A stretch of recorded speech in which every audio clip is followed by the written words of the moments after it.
Good morning, folks. Everything new under the sun. Now, this is a repost of one of my Giants videos, and I wanted to pull this out because I'm just looking up the date when I last released this. But on the heels of the article I just did a video on, I figured I would get this out here. So this is a keynote presentation I did a while back. Let's see if I can find it. I did it in 2017, so 2 years ago.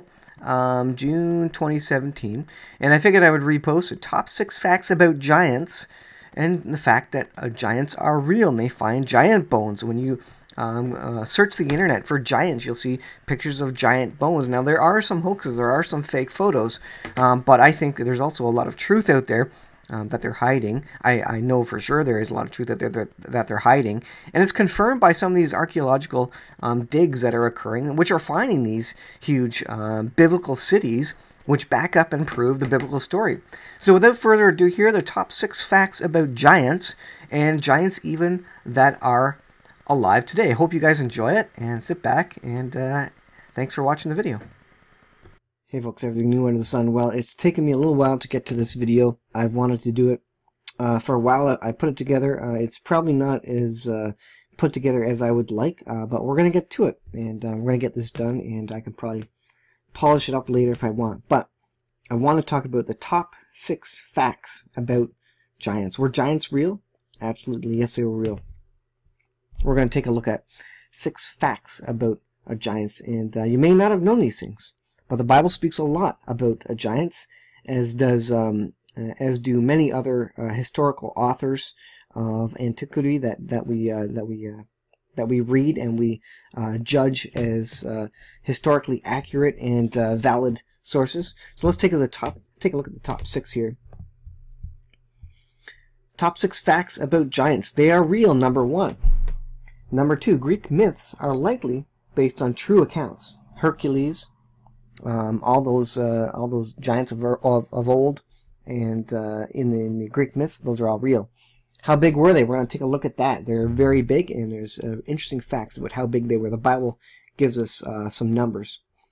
Where did they come from? We're going to talk about that, and that kind of goes back to the whole Enoch series, the playlist about where the giants came from, the Nephilim, these sorts of people. We're going to take a look at that.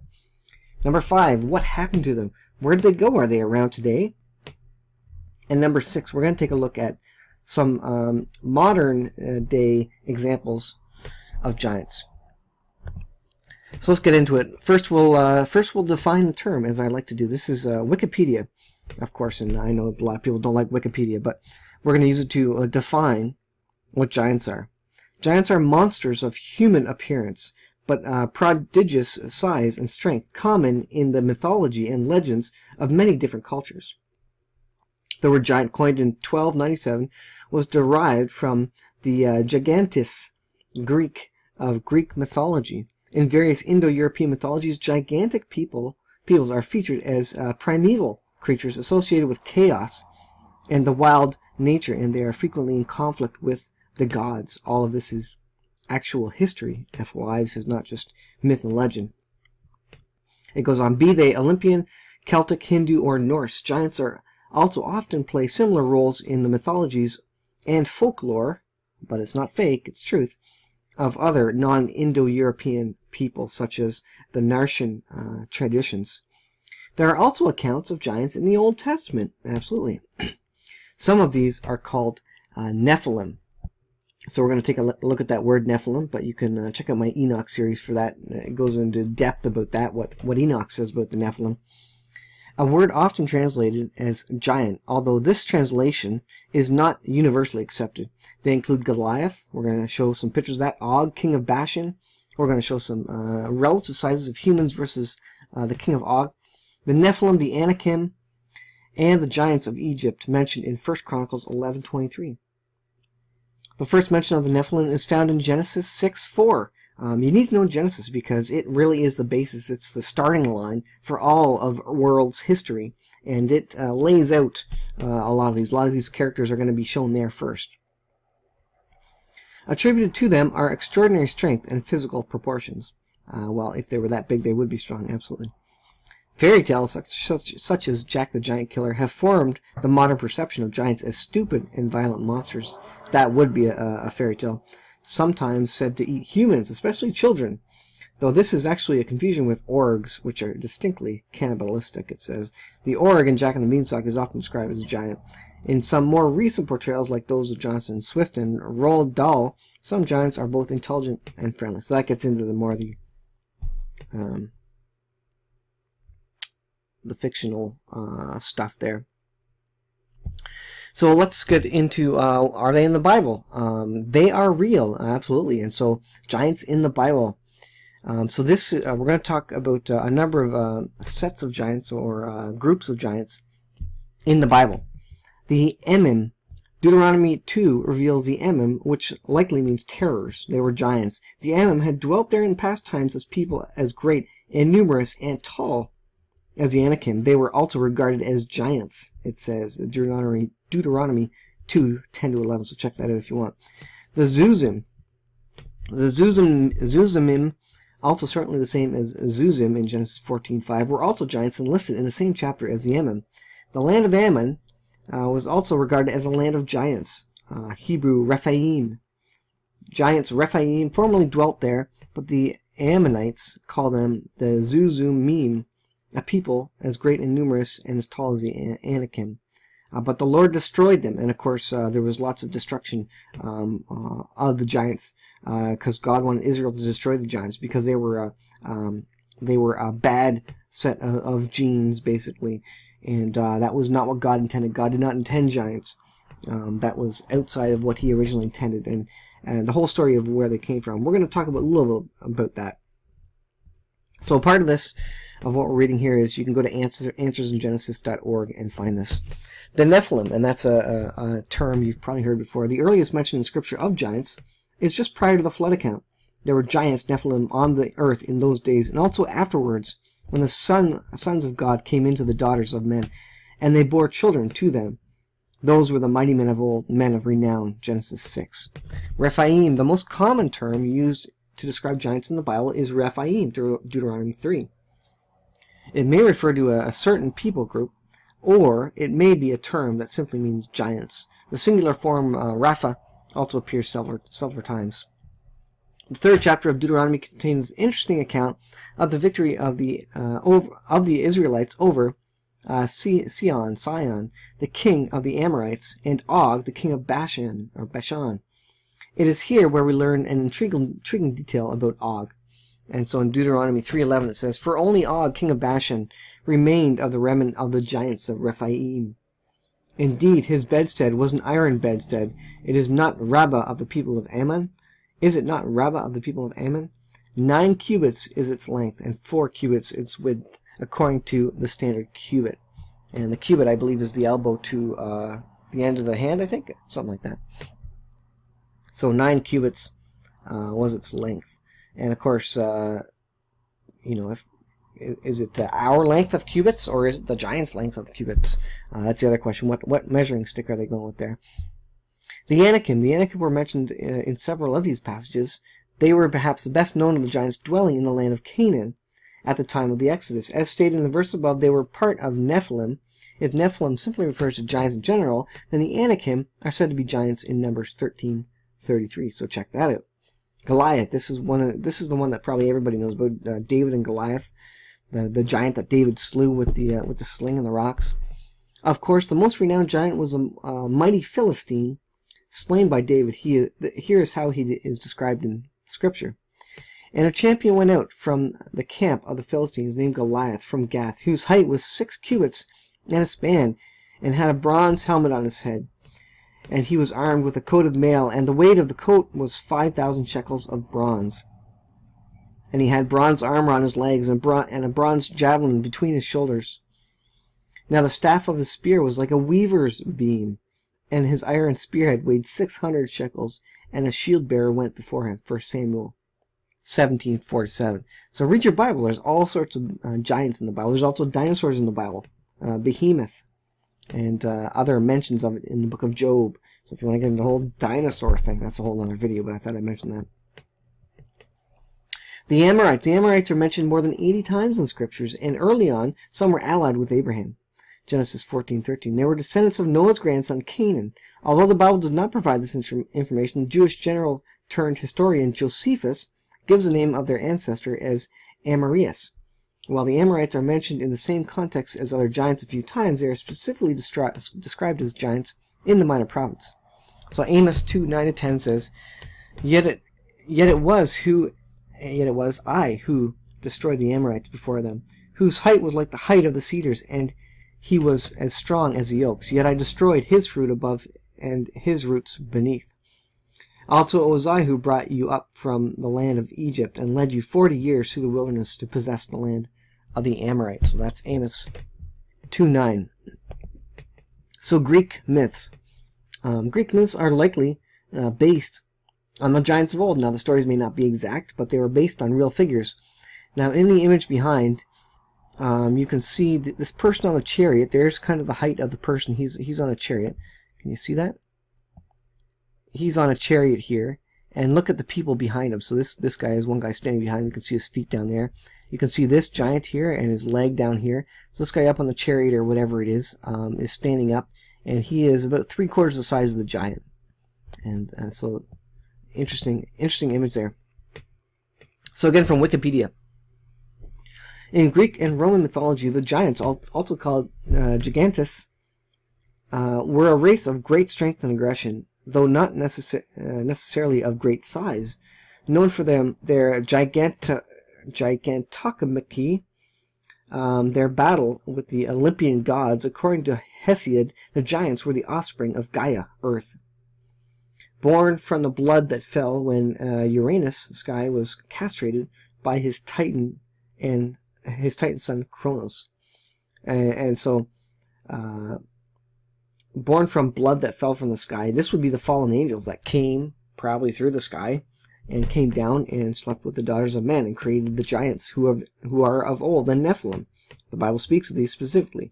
So Greek mythology doesn't have it 100% correct, but it's absolutely based on stories that they had passed on of giants that were around, and they were writing stories about them. Archaic and classical representations show gigantes as man-sized hoplites, heavily armed ancient Greek foot soldiers, fully human in form. Later representations after 380 BC show gigantes with snakes for legs. In later traditions, the giants were often confused with other components of the Olympians, particularly Titans, an earlier generation of large and powerful children of Gaia and Uranus. The vanquished giants were said to be buried under volcanoes and to be the cause of volcanic eruptions and earthquakes. Check out giants found in United States, and just Google that, and you'll find all sorts of interesting stuff. Now, there's a lot of conspiracy out there. There's a lot of hoaxes, unfortunately, but I think there's a lot of truth in a lot of the information out there about giants. So origins. The name Gigantes is usually taken to imply earthborn, which it would be. The angels fell from heaven, slept with the daughters of men, so they were people. They were humans that were earthborn, although one of their parents, their father, came from the angels. And Hesiod's Theogony makes this explicit by having the giants be the offspring of Gaia, Earth. According to Hesiod, Gaia, mating with Uranus, the sky god, whatever, bore many children. The first generation of Titans, the Cyclops, and the 100-handers. But Uranus hated his children, and as soon as they were born, he imprisoned them inside of Gaia, causing her much distress. Now, this is getting into more story than truth, but it's interesting where the Greeks get their mythology and where it's all twisted. This is like a game of telephone. Stories passed down from what was real, the giants were real, and passed down generation to generation. Something changes every time, and it gets a bit further from the truth. And so they're calling these angels, people coming from the planets or whatever, aliens, I guess. Let's take a look at Homer's Odyssey also mentions it. Many Greek texts and lots of texts and historians mention giants on the earth.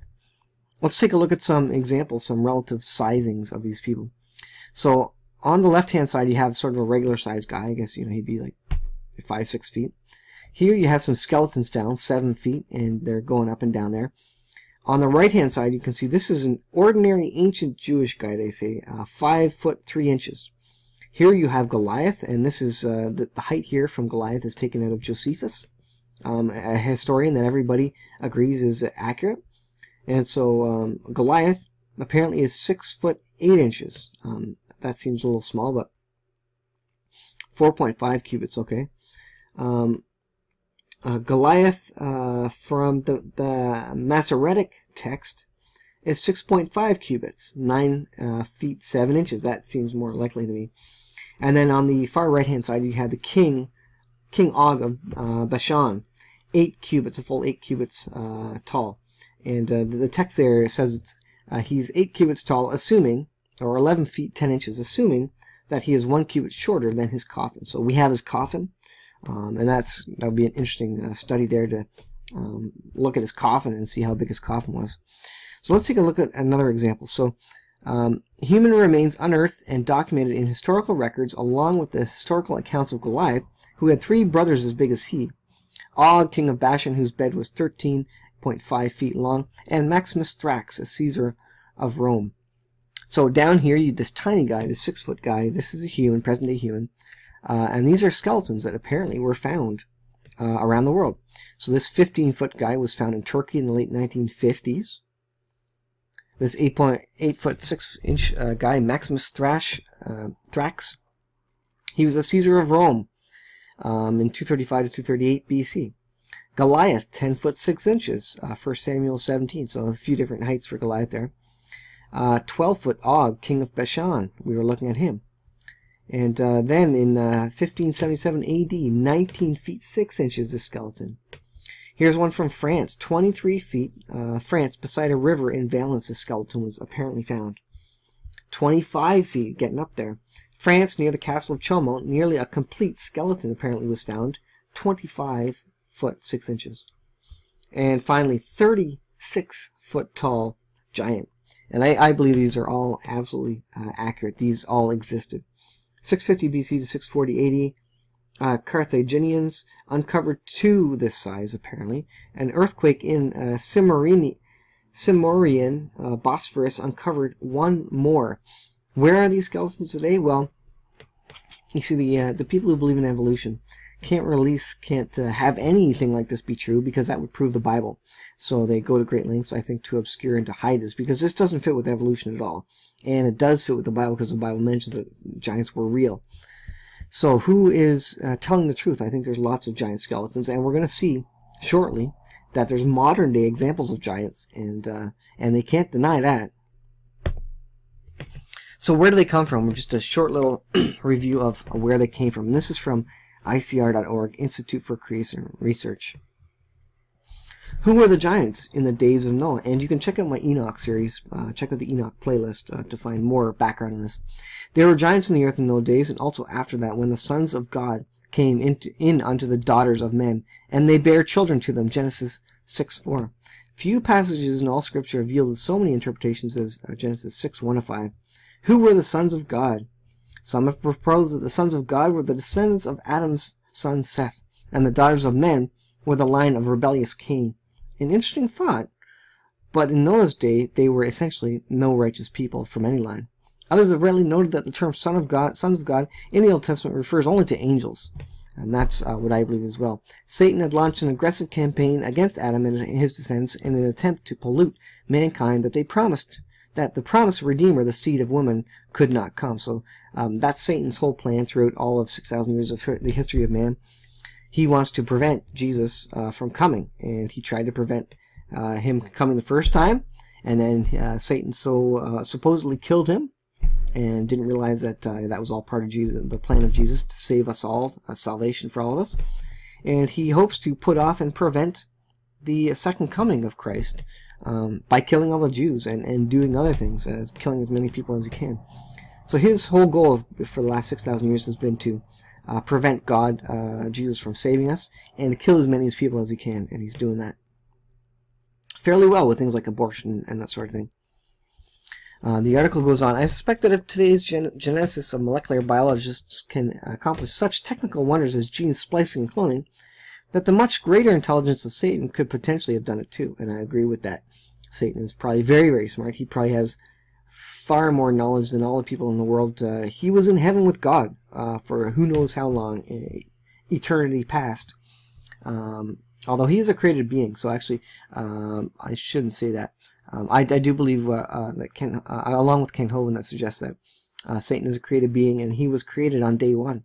So I guess he wouldn't have been there for all of eternity, but he was in heaven with God at one point for a period of time, and so he would probably be privy to a lot of information, as are the angels. And again, in the Enoch series, I speak of the forbidden knowledge that comes from them. So check out that whole playlist there. The forbidden knowledge that came down with the angels when they fell onto earth, and God didn't intend for that stuff to be on the earth yet, just like he didn't intend, or he would not have preferred that there be sin. Obviously, he didn't want sin, but that was what man chose. The inner workings of the DNA molecule would not have been hidden from the prying eyes of Satan and his henchmen. If today animal genes can be inserted into human DNA, could not it have been accomplished by malevolent spiritual beings bent on the destruction of the image of God? Obviously, we cannot speak with certainty, for the Bible gives little detail. At the very least, Satan's demons could have selected and indwelt certain men and women and performed selective breeding experiments. Read the book of Jasher about how they went about selective breeding to create things like the half horse, half man, and that sort of thing. I also have videos about that. So it goes on. One more thought. Christ compared the days of Noah to the days prior to his return. So they're talking about end time Bible prophecy. Are the actions which produced the giants, whatever they were, considered in this comparison? Certainly at no prior time in history have humans been able to play God, and they're trying to do that right now. They're trying to clone humans. They're trying to make invincible humans.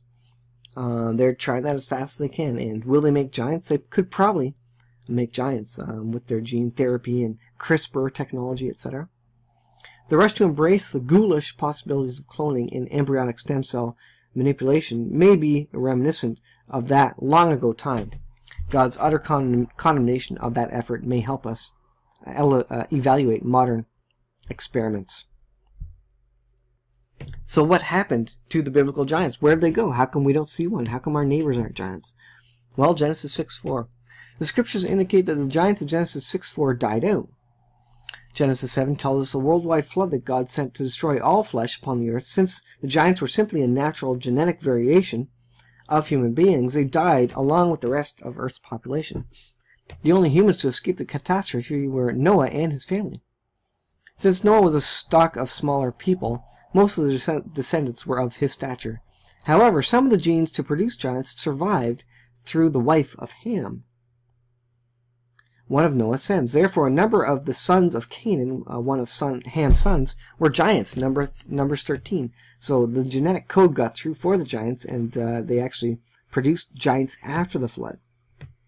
In Deuteronomy 2, Moses records that God destroyed the giants who dwelt in Ammon so that the children of Lot could possess the land. Those giants, who apparently descended from Canaan through a man named Anak, eventually became extinct. King Og of Bashan, remember we looked at him, was the last of them who to inhabit Palestine east of the Jordan, on that side of Deuteronomy 3. Another well-known giant, Goliath of Gath, or the Gittite, whom the teenage David killed with a sling stone, 1 Samuel 17. Goliath's brother and sons were also men of great stature, and the Bible explicitly mentions that David and his men killed them all, 2 Samuel 21, 1 Chronicles 20. Before and after the flood, God was directly involved in the destruction of those giant men. The reason for their destruction is not stated directly, but like Goliath, those men seemed always to be in opposition to God and to his people, Israel. And I wonder if it's because they had genes of the Nephilim, the fallen angels, and so they had a spirit inherent in them, in their gene code, that was against God. And you can see the link below if you want to check out this particular article, so you can pause the video. So are there any modern examples? Do they exist today? Absolutely. They have existed in the last couple hundred years. Here you can see a human jawbone and a giant's jawbone.